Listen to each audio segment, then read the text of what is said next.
We'll continue the debate in more detail on Politics Talk. Reporter Lee Gyo-wook is here with us.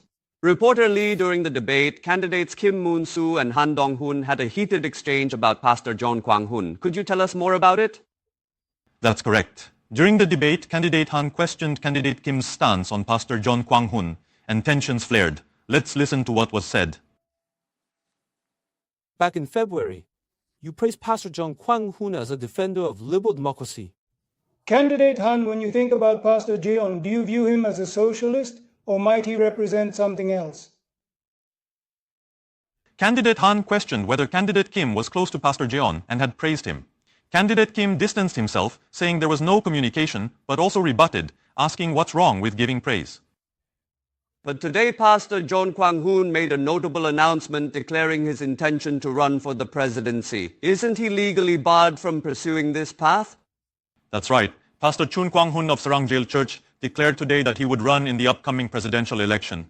The reason I use the word claimed is because, as you mentioned, Pastor Jeon was already convicted by the Supreme Court in 2018 for violating the Public Official Election Act. Under the existing legal framework, his eligibility to run for office has been officially revoked, which raises significant questions about how he intends to move forward. Pastor Jeon responded as follows. Why can't I run for office? Honestly, the previous one should be considered invalid. He's disregarding the court ruling, claiming it was made under the Moon Jae-in administration. However, unless he is pardoned and his rights are restored, he can't run until August 2028. So it's legally impossible for him to run, but during today's press conference, he also told journalists to leave. Is that right? Yes, that's correct. A particularly significant moment today emerged during the uproar when he raised his voice at the journalists. During the Q&A session, he refused to take questions from a specific journalist who had filed a complaint against him, rejecting them in casual language.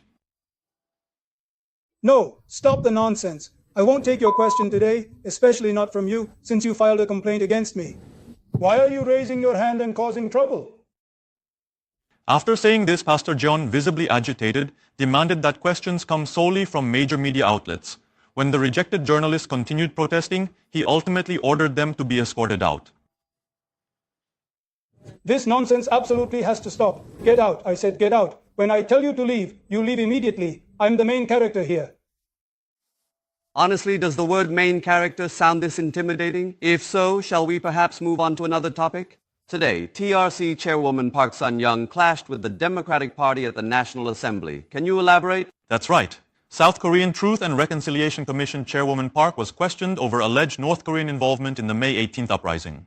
She avoided giving a direct answer, saying she didn't know the truth. Here's how she responded. I'm aware of the controversy, but I don't know whether North Korean troops were involved or not. Chairman Shin Jong-hoon ordered her to leave over this remark. However, Chairwoman Park refused to leave, causing a disturbance. Summon the Assembly Guards and have her removed. According to Article 145 of the National Assembly Act, the chairman does not have the authority to order a witness to leave. The meeting eventually recessed as Democratic members demanded the chairperson to act, while People Power Party members defended that it was beyond his authority. Even as others left the room, Chairman Park stayed behind, keeping his seat alone. Eventually, after giving the reason that there were no questions to ask the Truth Commission, he left the meeting room during the resumed session. Once again, I watched the political debates and the surrounding discussions with a heavy heart. But what sticks with me is the mention of the main character. What's clear is that the true protagonists are you, the citizens watching at home. Thank you, Reporter Lee.